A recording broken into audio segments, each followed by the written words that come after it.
Hello, bachcho. Let's see this question. So the question over here says EcoR1 has played very significant role in rDNA technology. Explain the convention for naming EcoR1. Write the recognition site and the cleavage sites of this restriction endonuclease. What are the protruding and hanging stretches of DNA produced by these restriction enzymes called? Describing their role in formation of rDNA. So कुछ questions पूछे गए हैं related to EcoR1. देख लेते हैं. So the key concept here is EcoR1.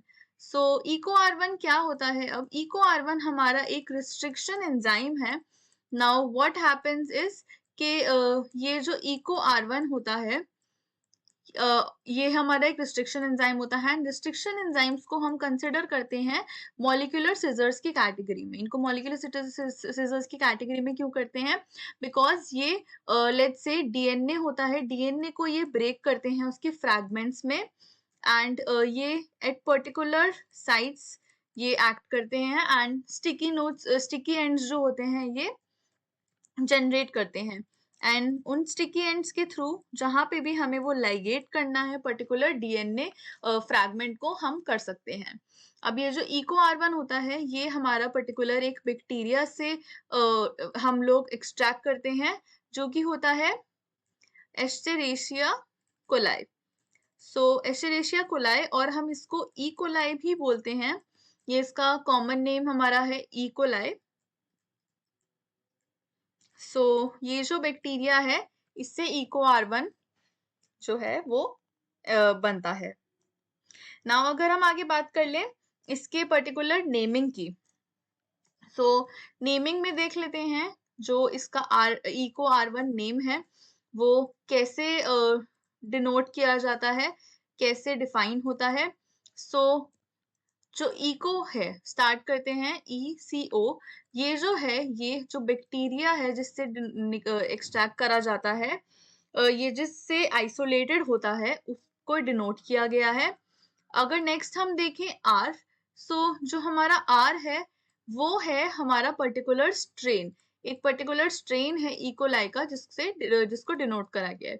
जो हमारा I है और जो हमारा 1 है बेसिकली ये फर्स्ट एंजाइम है उस पर्टिकुलर स्ट्रेन का जो आइसोलेट किया गया है. नाउ नेक्स्ट अगर हम बात कर लेते हैं अबाउट रिकॉग्निशन साइट्स. सो जो इसमें रिकॉग्निशन साइट्स होती हैं पर्टिकुलर पैलिंड्रोम सीक्वेंसेस होते हैं जिनको ये जो है रिकॉग्नाइज करते हैं ये EcoR1. ये पैलिंड्रोमिक साइट अगर हम देखें तो वो होती है हमारी 5 प्राइम, यहाँ से GAA TTC एंड यहाँ पर 3 प्राइम एंड. सो ये पैलिंड्रोमिक साइट होती है हमारी. नेक्स्ट हमें पूछा गया है कि क्लीवेज साइट्स का. सो क्लीवेज साइट की अगर बात करें तो जो हमारा EcoR1 होता है ये कट करता है बिटवीन G एंड A. सो जो हमारा ग्वानिन होता है एंड हमारा जो एडेनिन होता है ये उनके बीच में कट करता है एंड यहाँ पर ये क्या करता है स्टिकी एंड्स को जनरेट करता है. फर्दर अगर हम बात करें प्रोट्रूडिंग एंड्स की. सो जो हमारे प्रोट्रूडिंग और हैंगिंग स्ट्रेचेस होते हैं.